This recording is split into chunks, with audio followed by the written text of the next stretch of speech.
Okay. I guess it's time to get this started. I've been putting it off because I'm kind of a lazy piece of shit, but everybody knows that, right?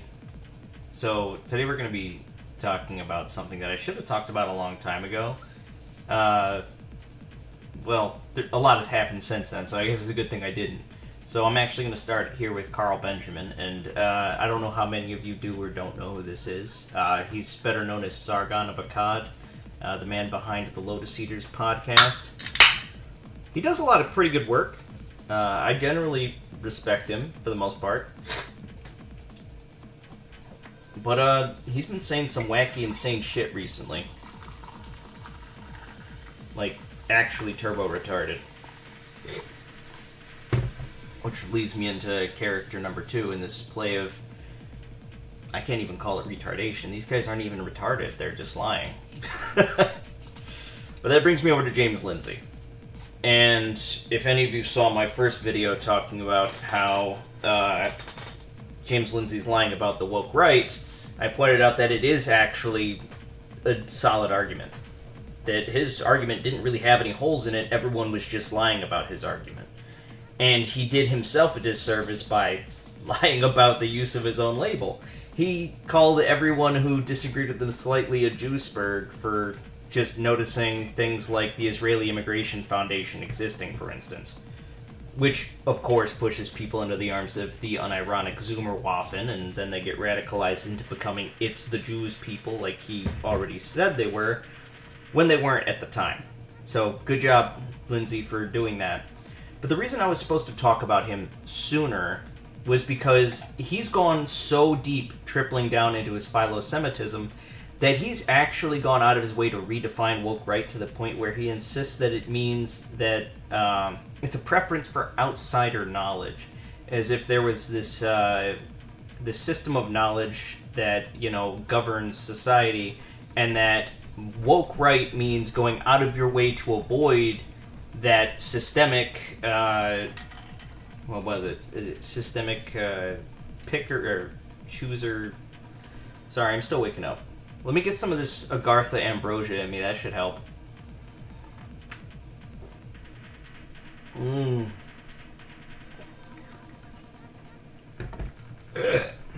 Yeah, that's better. Basically, the cathedral gets to pick and choose what's true, and if you're opposed to that idea, then you're woke right. Completely retarded, logically inconsistent, based on actually nothing, completely invalidates the bulletproof argument he had in the past, which actually inspired Mentis Wave to go back and revisit the idea. Because Mentis Wave's original video was found lacking because it was purely a response to tone. And sure, response to tone was the foundation of his second video on James Lindsey's formulation of the woke right. But at least this time he had legitimate criticism. Lindsey had nothing to stand on. And he's continuing this type of retardation. It's kind of intolerable, to be honest. So it's getting to the point now where anyone who's mildly right-leaning kind of views James Lindsey as an utter retard. They don't want to tolerate him, they don't want to put up with him, and I don't blame them. But a lot of people are still willing to listen to Sargon of Akkad. Old Carl Benjamin here. But just a while ago, he was saying that the tools of the left are there on the table for us to use. Why don't we use them? I don't think those were the words exactly, word for word. I do remember hearing tools of the table were left, tools of the left on the table, or something like that. I just realized I wasn't fucking playing my video in the background. I'm gonna skip forward a couple minutes and pretend like the video's been playing this whole time. There we go. I really fucked that up because I got distracted. I was like, what the fuck did I just do? God damn, I suck at this. Anyways.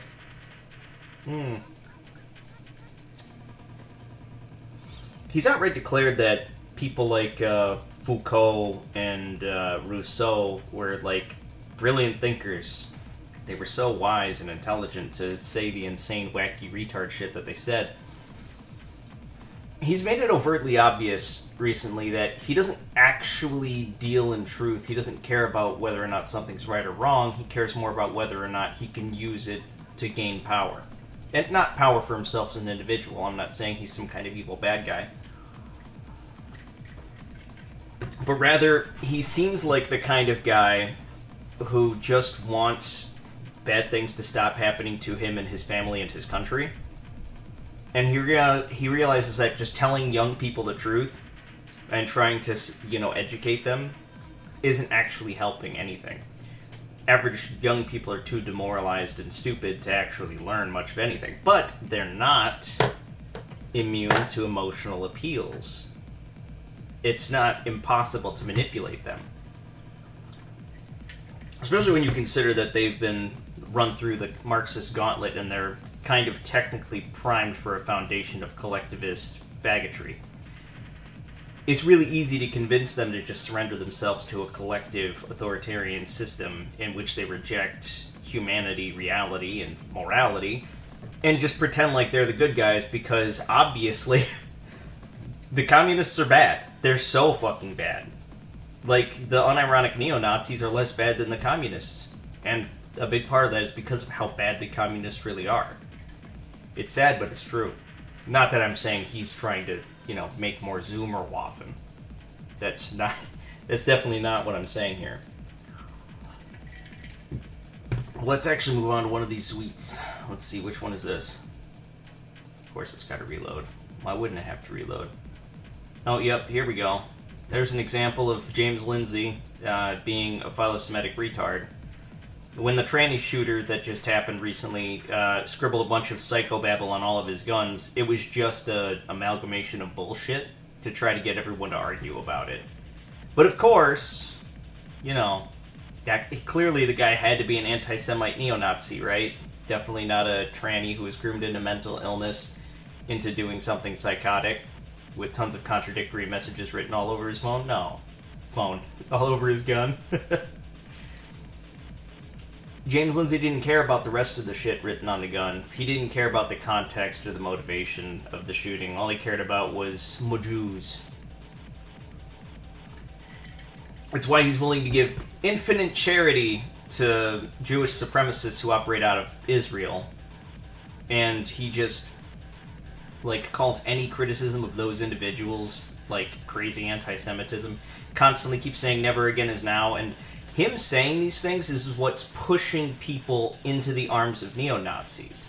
When he keeps doing this, it just makes people angry because he won't deal in truth at all, for some reason. I'm not saying every single Jew who owns a bagel shop needs to get gassed because they exist. I'm just saying people like, Jonathan Greenblatt shouldn't be allowed to live in the Western world. If he wants to be that kind of piece of shit, he can stay in Israel, I'm saying that, the Israeli Immigration Foundation shouldn't be allowed to ship infinity immigrants from Central and South America into the U.S.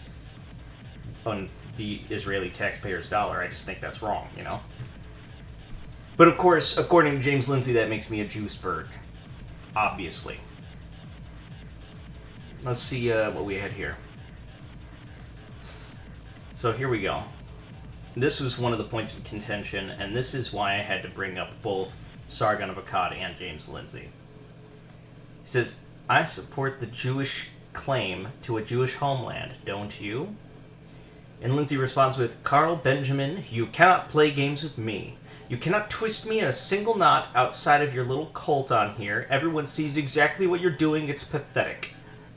And he says, I'm asking you why you accept the idea of collective rights for one group, but not another. Please explain the difference. And of course, he does twist himself into knots trying to explain the difference. And my knee-jerk reaction to that was to say that it was profoundly retarded from both of them. Because the two of them are constantly just making shit up and lying half the time. Which is funny, this VTuber I just started interacting with more, he's a really cool dude, Kuromaru Onii-san. I don't know if you guys have heard of him. I'll put a link in the description to some of his stuff so you guys can check him out. He's a really cool guy.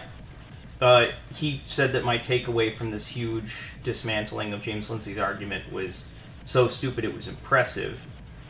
And I said I would go into detail on my day off about why that's not the case. But legitimately, when Carl Benjamin says, rules for thee but not for me, and that is the crux of James's argument, the English are not allowed it because they are the English. The Jews are allowed it because they are the Jews. He does actually go down and actually properly dismantle every facet of James Lindsey's argument here. So Kuromaru Onii-san, not knowing that I was kind of referring to their overarching back and forth that's been happening over the past month, is not his fault. He didn't know that I'm mostly talking about how both of these guys are being retarded faggots. But like, this is a good point here. If you want to set up England as an ethno-state, you'll almost certainly fail catastrophically for your country and your people, and whether you do or don't, good luck, or good damn luck to you with what you get as a result. And he says, we aren't Nazi Germany. This isn't World War II. Nothing of the sort is going to happen. Policy will simply be realigned to the benefit of the native population and not foreigners, as is the national right of any people, like you conceded for Israel. Like, every single facet of James Lindsey's argument has been dismantled in this fashion, all the way through and through. So I can just get rid of that. I don't need that anymore. Actually, I don't need this anymore either. I don't need that anymore. I should start closing the tabs as I go through. And Christian Haynes, a guy who consistently buys into the Marxist redefinition of the word liberalism, points out that James Lindsey's wrong about something. And he says, Britain is already just as sovereign as Israel. It clearly fucking is not, James. It's not. You could say, England is sovereign. That doesn't mean the English people have any rights. Their votes don't matter. They've consistently voted against the illiberal policies that have been forced upon them. Let me get that out of the way. That's annoying. Sorry. They're consistently forced to take on infinity immigrants. They're consistently forced to have their lives ruined. They're forced to have their currency debased. None of these people want these things to happen to them. They're in a constant state of anarcho-tyranny in which girls are going to prison for calling their rapists mean names. What the fuck kind of country like that is, run by its people? It's clearly not. Here, let me get a little more Rumpelmans in here. And a little more White Monster. For those watching at home, that is how you make Agartha Ambrosia. It's however much White Monster and however much Rumpelmans you feel is a good balance. I don't measure this. I just kind of pour them into the same container. Remember, kids, White Monster is not an energy drink. It's a statement. And before anybody gets their fucking titties in a twist, no, I'm not a white supremacy man, okay? I'm actually brown, like most white supremacists, so I understand the confusion there. I don't think white people are superior, I just think white genocide needs to stop. Well, let's look at some of these screenshots here. Let's ask Israel to find out whatever rights they claim for the Jewish people of their homeland in the Middle East, we will claim for the English people in England. And he says he's going there after all. Oh, the implication, of course, being that Carl Benjamin is another Jewsburg, another woke right neo-Nazi Jewsburg. Because he's pointing out that Israel has the right to be an ethno-state, and England doesn't. In fact, nowhere fucking does for some reason. And James Lindsey can't formulate a reason because he's not motivated by reason or truth. And yeah, you know the difference. And you'll know I'll reply to it, blah, blah, blah. It's all made up bullshit. I'm not going to sit there and read it all because I honestly already did, and I kind of forgot all of the dumb bullshit he made up. I get it, the Halabunga happened, they got fucking kicked out of 109 countries over 1,000 times, and every time it was because of, usury and shit. Oh, they've been scapegoated and whatever. Well, no, it's more because a couple of, scheming, conniving elites within the Jewish community basically fucked over their entire community by demanding collectivization and everyone defending each other when they do wrong. That's not really 100% the host nation's fault, but, saying all Jews are bad as a result is also silly. Let's see here. The exact lie I called out. They don't want the same rules, which they have sovereignty. They want the same outcomes that they can't earn for themselves, just like equity. They're the ones doing the special pleading, and now it's been exposed. Because Carl Benjamin says, our government is against us. Israel's government isn't against them. It's that simple, which I just kind of brought up a second ago. Now, because of our government's betrayal, we must think outside of liberalism to recover our own country. Which, we'll get to that soon enough. You aren't here. You don't understand this, but we do because we're living it. We want the same rules for everyone, Jim. We want a government that doesn't backstab us and attempt to ethnically replace us in our own countries. We're going to get it too. And it's fascinating that James Lindsey sees this as some kind of lie, that he's asking for some kind of special treatment, that he's pleading for...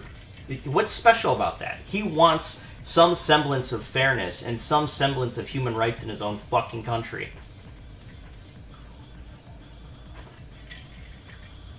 Sure, he's eschewed truth in his pursuit of what basically amounts to revolution at this point, because all he can really do is radicalize young people to actually push back against the government, because clearly he can't vote himself out of communism, which is what they have. Or I guess you could more accurately just call it collective oligarchy as laid out in 1984. I know, he made an appeal to that book, the silly fiction book that everyone pretends to read.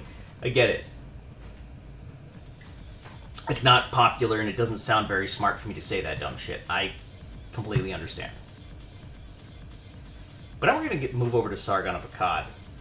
Because so far it's just been Sargon being right and Lindsey being wrong. But this profoundly evil, and I can't say retarded, he's not stupid when he says these things. This is evil. It is an act of overt dishonesty. He knows he is lying and he does not care. All he cares about is getting people to think and feel in ways that are advantageous to him. He says communism is maximally individualist as it is trying to fully atomize human beings. Maths isn't real as a joke. You being a mathematician makes you profoundly unsuited to philosophy in ways you can't even comprehend. You are wrong about everything we have discussed.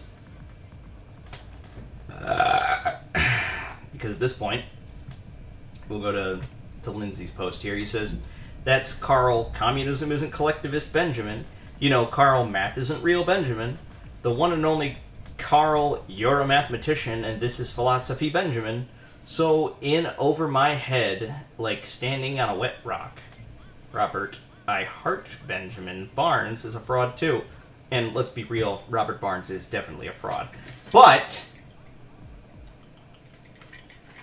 James Lindsey making a goof out of Sargon of Akkad here is actually objectively correct.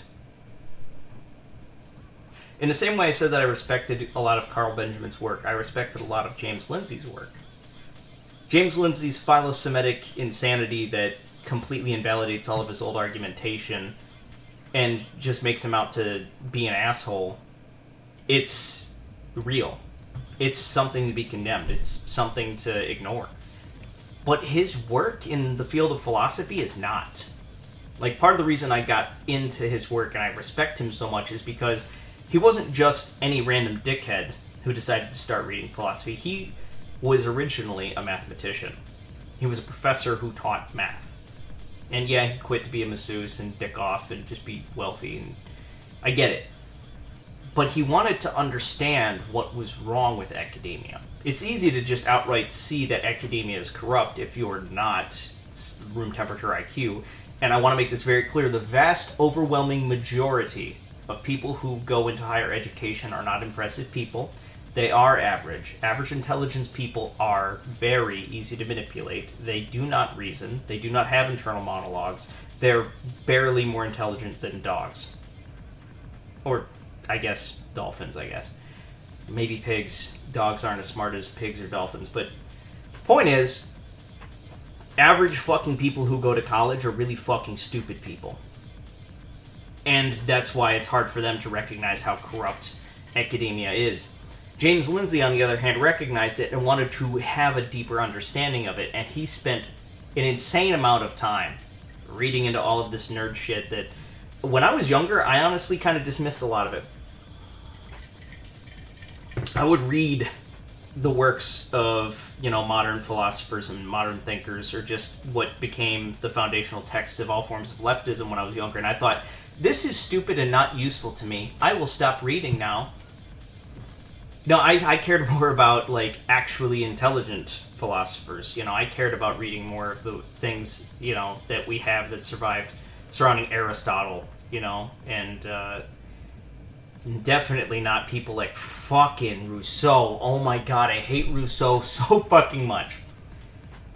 Though I want to make it clear, to be fair, Rousseau did identify one specific thing about the maximization of freedom within a society that's kind of the foundation of the lie about him being liberal in his speech, was that in order to have a maximally free society, we make compromises. And the best example of that would be like traffic laws. We compromise our own freedom adhering to these traffic laws that determine how fast we can go, what direction we travel on the road, specifically to make society as a whole run smoother for everyone. Because in a purely unrestricted free state, what's stopping me from driving on the wrong side of the road and going as fast as I want? Well, other cars that expect everyone else to follow the rules, because I'm just going to smash right the fuck into them and kill myself or them or both. Obviously, he has a very small point. But the conclusion was we should surrender all freedom at all times in order to maximize freedom. That the state should, be totalizing and force us to become a part of a collective so that we become free with no independence at all whatsoever. That shit's absolutely fucking retarded. I hit the wrong thing. Oh no. Fuck that. We're going over here. I clicked the wrong thing, so I don't know what point of the video that's at. Clearly I got back into deadlock. It's very different. I'm struggling to traverse the map now because it's a lot less open. It's a lot more cluttered. But that's neither here nor there. Anyways, what was I saying? Oh yeah, Rousseau's a fucking faggot retard.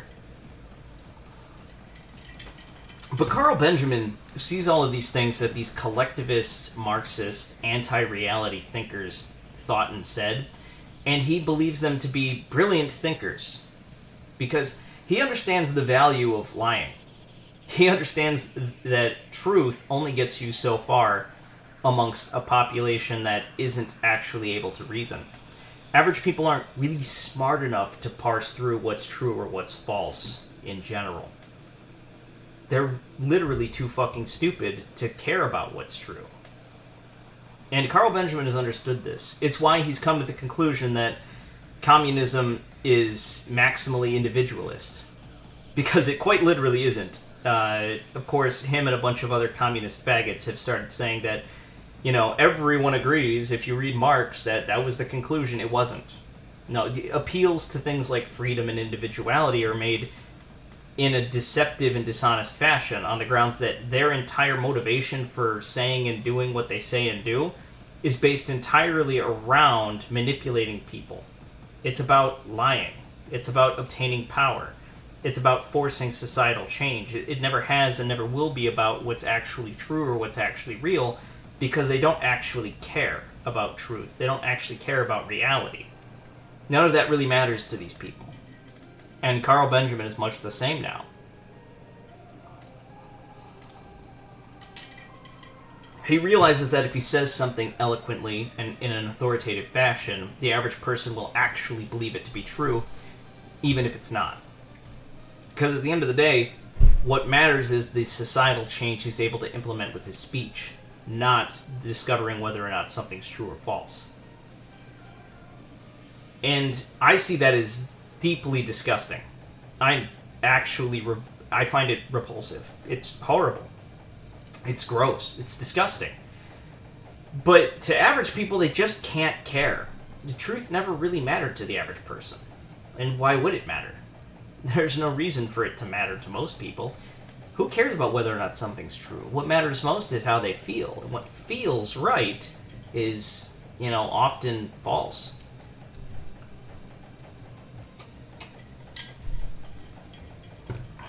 And my biggest issue with his, constant railing against liberalism as a concept isn't so much that the Marxists who call themselves liberal are bad people and need to be silenced and suppressed and need to be just outright excised from society, because that's true. All of those people that call themselves liberal and clearly are not have no place in Western civilization, or any civilization for that matter. We shouldn't tolerate the existence of people that reject the greatest expression of God's love for his creation. It's entirely immoral. It's a rejection of not just truth and reason, but reality and humanity as a whole. But it's more expedient to just accept that and operate as if it's true, that liberalism is some kind of evil, that liberalism is some kind of bad, that freedom causes these problems, that people being free to say, yes, I want to destroy my own country, or yes, anarcho-tyranny is a good thing, is the problem. If freedom were really that bad, there never would have been a possibility that, Adam and Eve could have even eaten the fruit of the knowledge of good and evil. They couldn't have been free to choose to disobey God if God did not love them.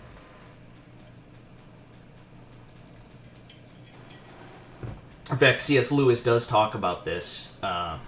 His comparison being tin soldiers. Why make humans when you could make toys? Why give humanity free will if you could just make something that has no thought, no will, no power, no nothing? They could just do whatever they're told and made to do and nothing more. It makes perfect sense from the perspective of somebody who doesn't value humanity or morality at large to just say, yeah, people shouldn't be free at all. Freedom is what causes problems. Well, yeah, I guess freedom can cause problems, but in a system in which there is no freedom, you still have problems. You still have evil. You still have corruption. If you look at, for instance, the Christian nationalists, sometimes referred to as Christo-fascists, who want to create a system in which there is no real freedom, and of course there's going to be a lot of infighting about what constitutes a real Christian in a society like that once it's created, you'll find that they say, if we make it impossible for people to be bad, do bad, and to sin, there will be no bad, there will be no sin. No, you will still have sin of the heart. You will still have corrupt people who make themselves appear virtuous. I mean, that's the whole point of virtue signaling, is to gain social capital. The whole purpose of virtue signaling is to gain social capital, to make yourself appear valuable to society, regardless of whether or not you are. And the overwhelming majority of people who virtue signal or appear virtuous and make an overt attempt to appear virtuous tend to be psychopathic retards that aren't valuable to society at all. That's never going to go away. That's never going to stop. When you create a system in which people aren't truly free, all you're doing is creating a system that allows those dishonest manipulators to corrupt that system with no recourse. I want to make that very clear. The whole point behind the United States having, the Second Amendment right to bear arms was based in its entirety upon democratizing violence. It was so that in the event that our government became corrupt, because we were a truly liberal and free society, we had the moral duty and obligation to literally use guns to shoot and kill people in power because they were corrupt. And nowhere else in the world really has that written into their founding documents, because nowhere else in the world was based on objective morality like America was. The liberalism is the only philosophy rooted in objective morality, and everyone just kind of ignores that because it's inconvenient, and because they point at all of the Marxist subversion in every single country and call it liberalism. It's frustrating to hear, it's annoying, it's kind of ridiculous. I'm kind of sick of hearing it, I'm kind of sick of seeing it. But I understand why people believe it, I understand why they say it. Carl Benjamin, similarly understanding how and why people say it and believe it, is making these appeals to young, unintelligent people, meeting them halfway. He's not even halfway, he's just meeting them where they are, really. these young, impressionable Gen Z types that don't really know anything are just they're upset. How did I fuck that up, right? They're upset with how horrifically evil their governments are and how much it's destroyed their lives. And they've been told their entire lives that's a product of liberalism. Whether or not it's true or false doesn't matter, it's what they believe.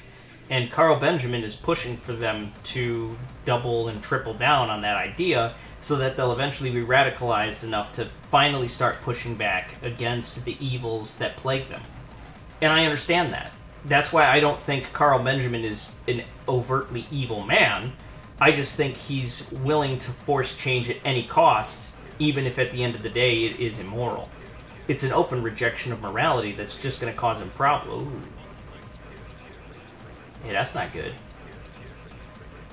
Clearly a skill issue. If I was better at the game, my recording would have got fucked up like that. But at the end of the day, he really doesn't have to care about what's true. He just needs to get the evil people that are in power in his country, destroying his life, destroying his family, destroying his nation, destroying his history. He needs them gone. And I can't blame him for that. I don't think he's a bad guy for doing that. It's not wrong. And at the end of the day, it really just seems like the whole purpose behind his speech is to try and convince people to just finally take up arms and finally do anything to make it stop. You know, kind of like what we have here in this country. But, you know, we haven't got nearly as bad as England has, so no one's really had a reason to take up arms. Like, I have a really itchy trigger finger. I'm the kind of guy that during 2020, during the lockdowns, I made sure I was ready to kill a police officer when they had an essential travel ordinance in my town. Like, when they said you need paperwork to prove that you're allowed to drive your car, my first thought was, I'm going to have to kill a fucking cop about it. Because I was not about to live in England, you know? Like, I've got limits. And that sounds bad, you know.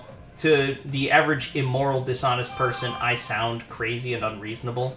I understand that. Average people aren't intelligent enough to understand the form or function of violence, let alone, you know, begin to pontificate on what is and is not moral.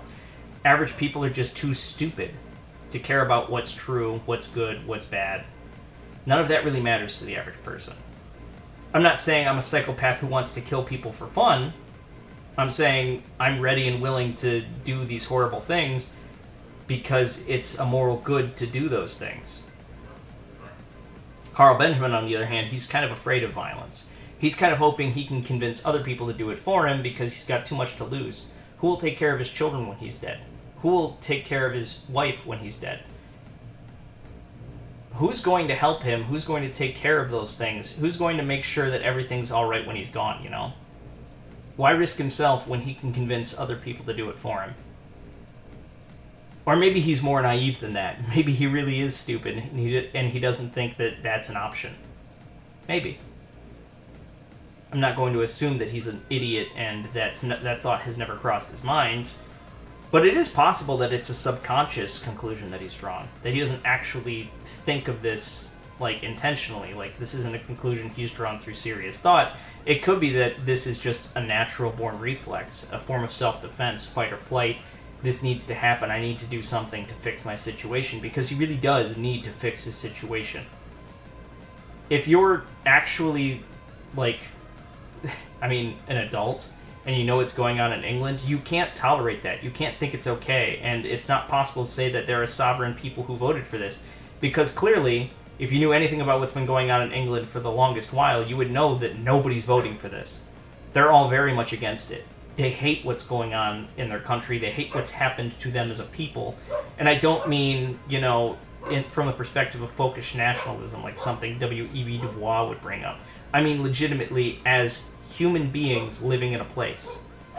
Regardless as whether or not they have a critical race consciousness, regardless as to whether or not they believe there's some kind of, superior beings that have some kind of right to a homeland because of their natural superiority. All of that thrown out. Is human beings. They have basic rights instilled in them through God, through being created by God, through being natural human beings. that are being trampled on and abused because wealthy and powerful people are in control. And there's nothing they can realistically do about it. You could demand they vote better, but like we've pointed out, no amount of voting fixes that, which is why violence is there, and which is why violence is a reasonable answer to this problem. As horrible as that sounds, as psychotic as that sounds, oh, Sekuhara Sensei, he's a yucky, nasty, anime rapist VTuber, and now he's saying people should kill each other. Well, when someone breaks into your house, it's okay to shoot them, When someone robs a liquor store, it's okay to shoot them. When someone destroys your fucking country and, completely tramples on your human rights, it's okay to shoot them. I'm not advocating for unrestricted, just complete random violence on random people for no reason because it gives you pleasure to do harm. I'm just saying that violence isn't inherently bad, and all people who understand the form and function of violence agree with that. Self-defense, whether on an individual scale or on this, a national scale, isn't about whether or not you want to hurt people. It's about whether or not you want to survive and whether or not you respect yourself and others as human beings enough to defend human life and to defend morality.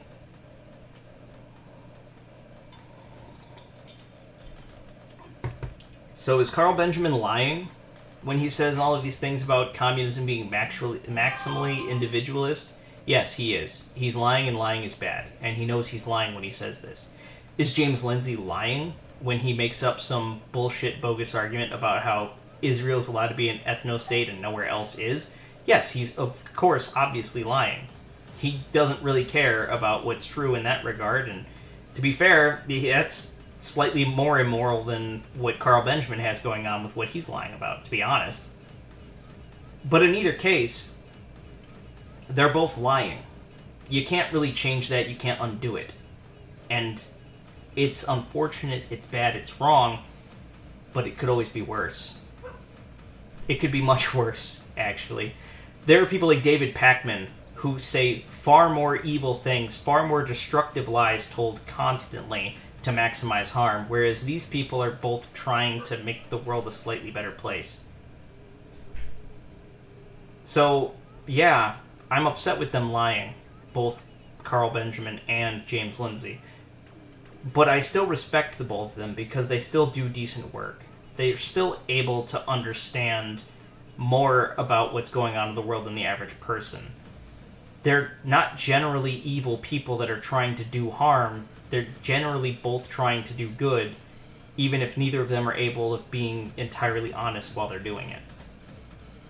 So, while I can agree that it's bad that they're lying, I can't 100% say, just excise these people from your life, get rid of their content, ignore them, don't listen to them ever. That's a bit of an overcorrection.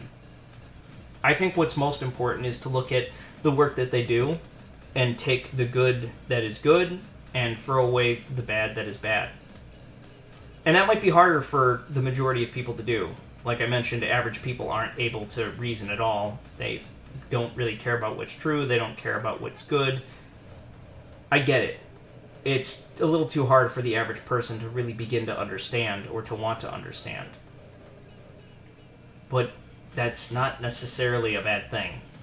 As long as you as an individual are able to reason, as long as you as an individual are able to care about what's true and what's false, you can still analyze the work of both of these men and pick and choose what you know and understand is actually a moral good and what is actually useful to listen to and what's actually not.